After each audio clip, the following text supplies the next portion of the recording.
Hello, and welcome to the latest episode of KRAD COVID Readings. I'm Keith R.A. DeCandido, continuing to read my writings even though we're not nowhere near as locked down as we were when I started this a year ago, but still continuing to do it because what the heck, I may as well. Besides, I've only read 3 parts of War Stories Book 1. I've still got 2 more to go. Before we start part 4, there's 2 things I want to mention. One is to remind you that I have a Patreon, which is awesome. It is full of cool stuff like movie reviews, TV reviews, cat pictures, excerpts from my works in progress, vignettes featuring my original characters, and also first looks at my first drafts of my novel chapters and short stories. Please consider checking it out. The most expensive it gets is $20 a month, and there's lots of cheaper tiers as well. It's at patreon.com/crad. Also, you may remember from last week the mention of a character named Janice Karasis. That's actually a character that I pilfered from Diane Duane's Star Trek novels. One of the things Diane did in her original series novels was have a ship's linguist. And Karasis appeared in most of Diane's original series novels and also in several of her comic books that she wrote for DC. I always thought the Enterprise should have a linguist, and so did she. I've got Karasis at 165 years old working on linguistics and cryptography during the Dominion War. It's my little tribute to Diane Duane's work. And you'll be seeing quite a bit of her in this next part that I'm about to read. So without further ado, here is part 4 of Book 1 of Star Trek Starfleet Corps of Engineers War Stories. So you're saying... What are you saying? Frebington said. The lizard-like Nailish was standing in one corner of the wardroom, pointedly positioning himself as far from Karasis as possible. The elderly human, for her part, sat placidly at the head of the wardroom table, with Throckmorton and Novak sitting to her left, Tellura on her right. Anthony stood leaning against a rear bulkhead, with Bart sitting at the other head of the table. Bart leaned forward. I'm saying that we need to try investigating a language from the Dominion that's as obscure to us as the Navajo language was to the Axis powers in World War II on Earth. Ah, yes, because, after all, we've had such tremendous cultural exchanges with them, Frebington said with a snort. Mr. Frebington's sarcasm notwithstanding, Tellura said, he is right. Our cultural information on the Dominion is limited. We know about their language, though, Karasis said in a voice that was at once paper-thin and rich with authority.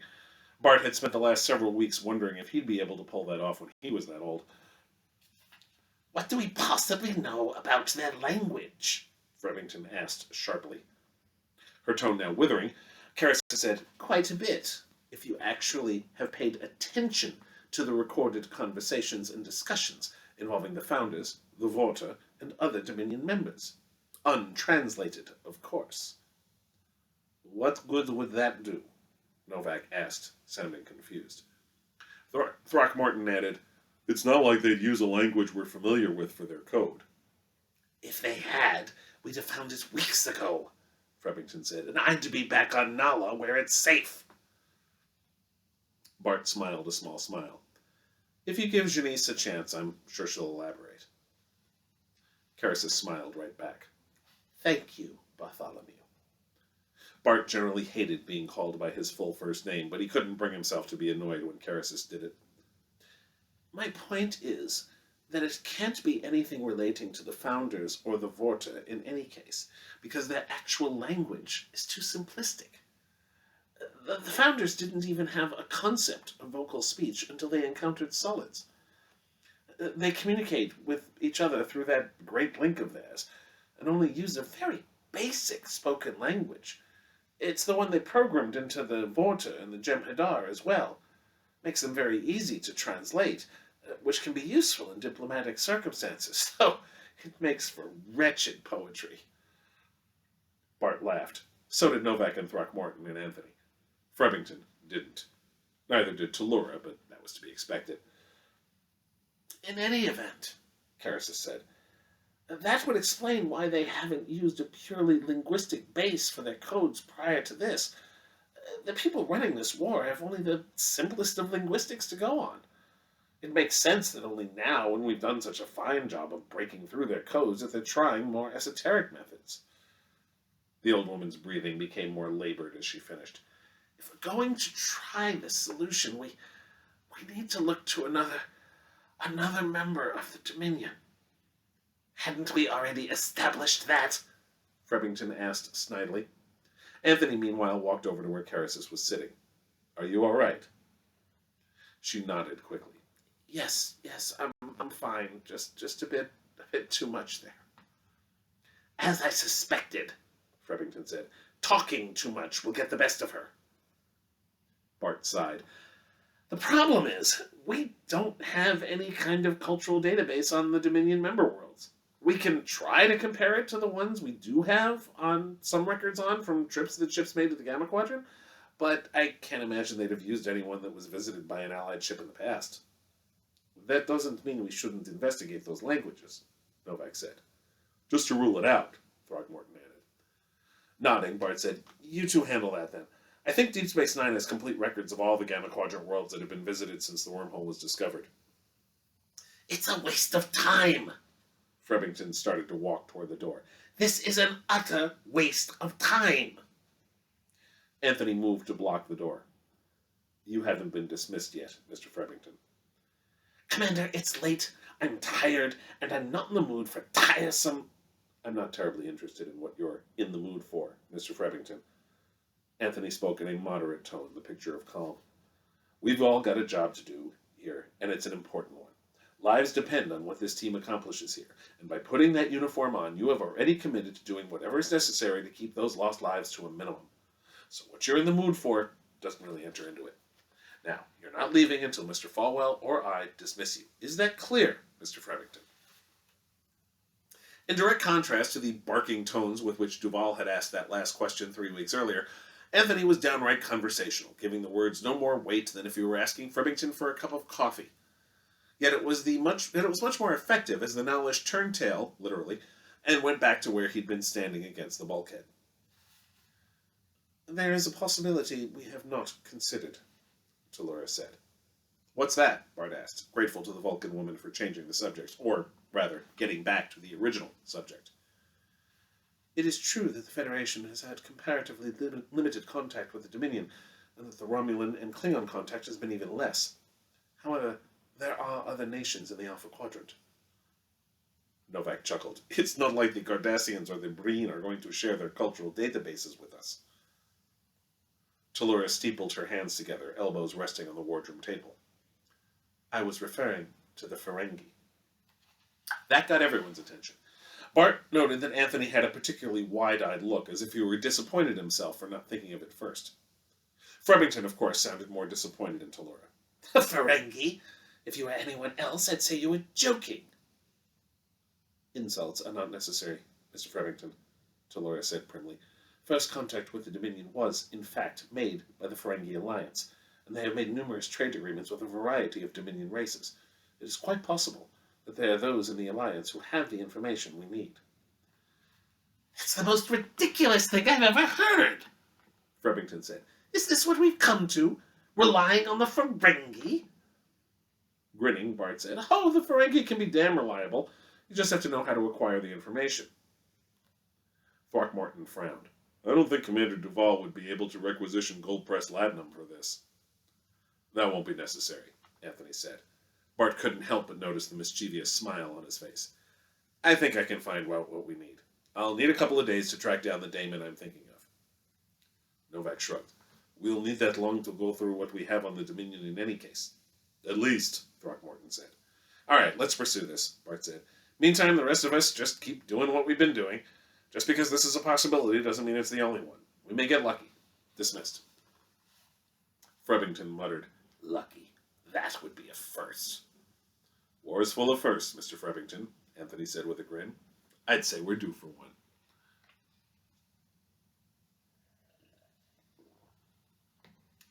The next week was chock full of activity. Novak and Throckmorton went over the known data about Dominion linguistics, paltry as it was, and concluded, unsurprisingly, that there was no connection between it and the new code. Bart, Tellura, and Frebington continued to search for more ways to crack the code, with the same lack of success they'd been having since Bart's arrival. Carasis, unfortunately, spent the week in the infirmary, her inability to catch her breath during the meeting turning out to be a symptom of some lung trouble. The Starbase doctor assured everyone that it was routine for someone of her advanced age, and that she'd be released in a few days, if not sooner. The last was added in an exasperated tone that suggested to Bart that the older woman didn't appreciate being bedridden when there was work to be done. As for Bart and Anthony, they had dinner at the Trill restaurant the following night to finish off the previous dinner. Then they met again the next night. Soon it became a nightly ritual. After 5 days, Bart accompanied Anthony back to the latter's quarters after the restaurant closed, since they weren't finished with their spirited discussion. Bart was having far too much fun, and they were being far too civil for it to be categorized as an argument about literature. Anthony didn't like anything written since around 2350 or so, preferring the neo-Gothic books of the earlier part of the century. At the end of the night, Anthony promised to read Vanderweer, though Bart suspected it was mostly just to shut Bart up about how excellent her work was. The morning that the Ferengi daemon finally arrived, Bart had spent the night in Anthony's quarters, his happiness with his private life now in inverse proportion to his frustration with the lack of results in the crypto project. Duval, Anthony, and Bart met with the Ferengi, a short, rotund man named Bick. The daemon sat his portly form at the foot of the wardroom table opposite Duval. "So," the commander said, "Mr. Mark here tells me that you're something of an expert on the Dominion." "Something like that," Bick said with a toothy smile that made Bart want to run to his quarters and make sure all his possessions were still there. "I spent a year living in the Gamma Quadrant, supervising Ferengi interests on behalf of KRAD Negus Zek."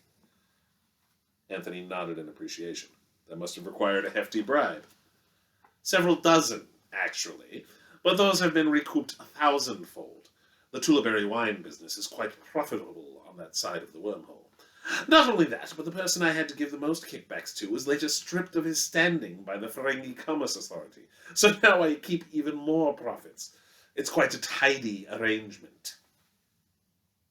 "Especially since you've been selling information about the Dominion to Allied powers," Mark said, not to mention arranging the talks between Gul Dukat and the Vorta that led to Cardassia joining the Dominion. Bart swallowed. He hadn't known this. Based on the sputter that came from the head of the table, neither did Duval. "You mean to tell me that you're responsible for—" Now, Commander," Bick said, not at all flustered by this revelation. "Don't give me your superior self-righteous Federation posturing. Outrage that a Ferengi will sell out to the highest bidder is a waste of your time and mine. If you didn't think I could be bought, I wouldn't be here." "I ought to haul you up on charges right now, Damon." "In what court, Commander?" Bick stood up. "I see no reason to listen to this. Mr. Mark, I was under the impression that a serious business offer was being made." "It is," Anthony said with a glare at his CO. "We're looking for a complete linguistic database of all the Dominion member races." Bick threw his bulbous head back and laughed before sitting back down. "And what makes you think I have such a thing?" "Because you're you, Bick. Because you lived in the Gamma Quadrant for a year, making huge profits, yet your personal bank balance when you left was almost exactly the same as when you arrived. To me, that means that you spent your profits. And again, because you're you probably spent that money on amassing information that you could sell on this side of the wormhole." Face darkening, voice deepening, Bick asked slowly, "How did you learn what my personal bank balance was?" Anthony just grinned in response. Bart had to hold back a grin of his own. Starfleet intelligence had impressive resources when they put their minds to it, and a Ferengi who lived in the Gamma Quadrant for a year was definitely going to be a very large reading on SI's sensors. "Never you mind how we got it," Duval said quickly. "The point is, we know what you've been up to, Damon." Realizing that he wasn't going to get a straight answer, Bick leaned back in his chair. "Assuming I have such esoteric information, what would you be prepared to offer me in exchange for it?" Anthony leaned forward.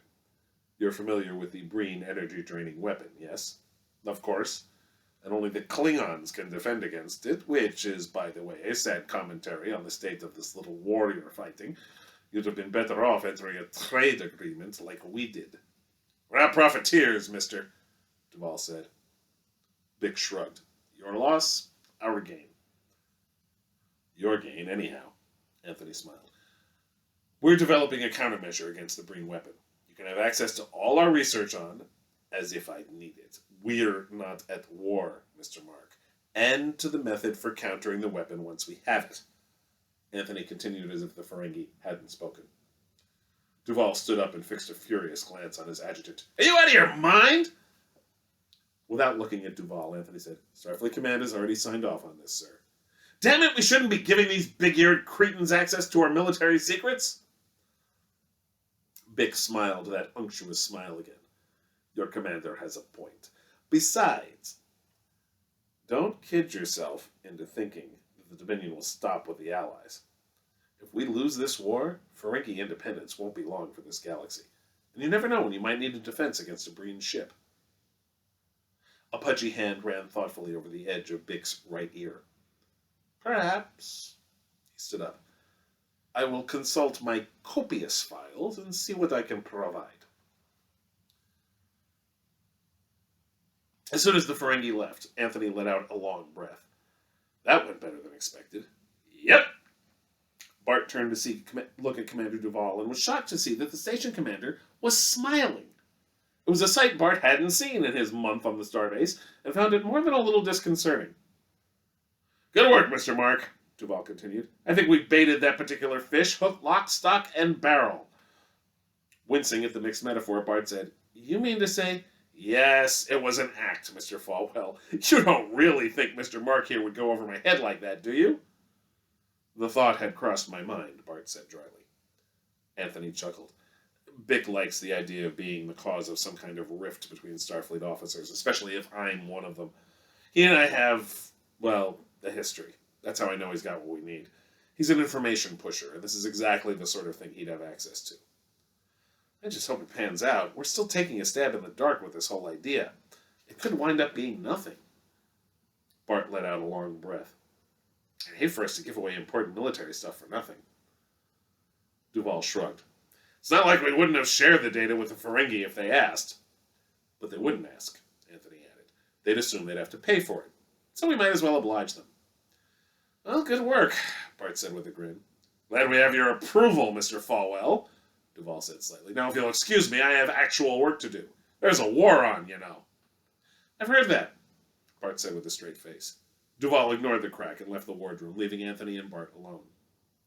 So what say we celebrate tonight, Anthony said. Maybe do dinner in my quarters instead of at the restaurant? Bart grinned. Works for me.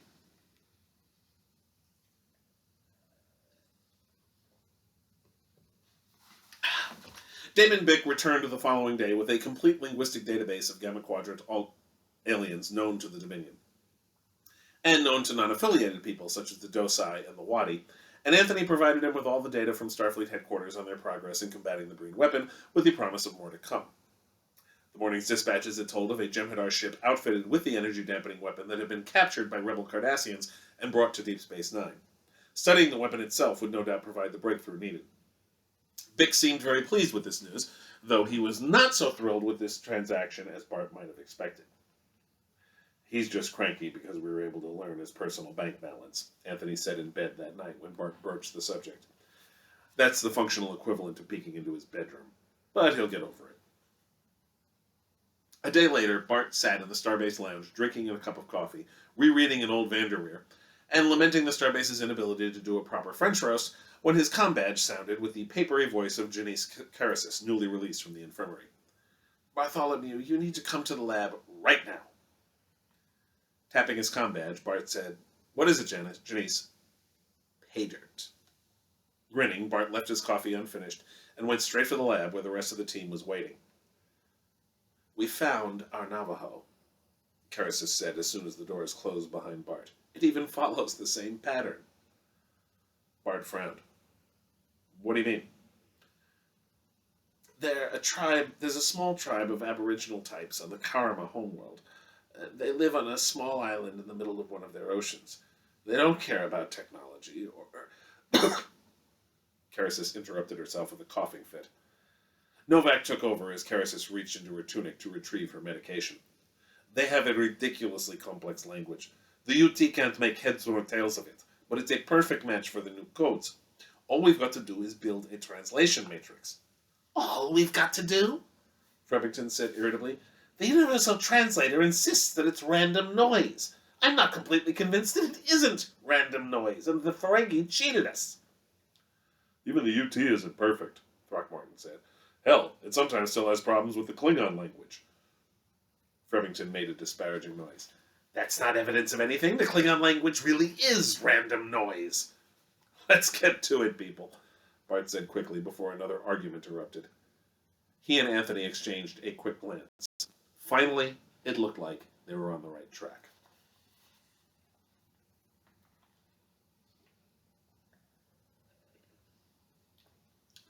Andrassy vessel overseen by Byron, stardate 53678.5.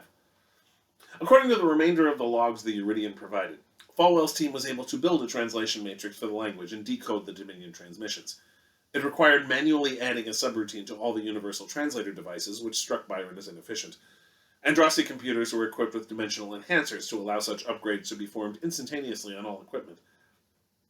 Yet another way in which the Federation is demonstrably inferior to us. It made Byron's defeats all the more galling. Byron studied several other missions of the USS Da Vinci itself, from their assorted construction missions, an irrigation system on a desert world designated Elvin, a subspace accelerator on the crystalline world designated Sarandar, salvage missions, a 100-year-old Starfleet starship, the USS Defiant, from an interphasic rift in the fabric of space, an alien vessel that the USS Da Vinci crew members gave the inappropriate nickname of the Beast, but which was in fact a ship belonging to a species known as the Hlangri, which Byron himself had also encountered 2.9 cycles earlier, and rescue missions. Prisoners from the malfunctioning prison designated the Corsican orbital platform, the mining colony of Beta Argola from an attack by a species known as the Munku. He noted several references to Commander Sonia Gomez's exploits during the Dominion War on the USS Sentinel, and decided that it was time to read about some of those missions as well. And to hear about Gomez's mission, you'll just have to wait till next week for the final part of Book 1 of War Stories. And then in July, we'll pick up with Book 2, which will focus exclusively on one mission of the USS Da Vinci during the war as well. Thank you very much for watching.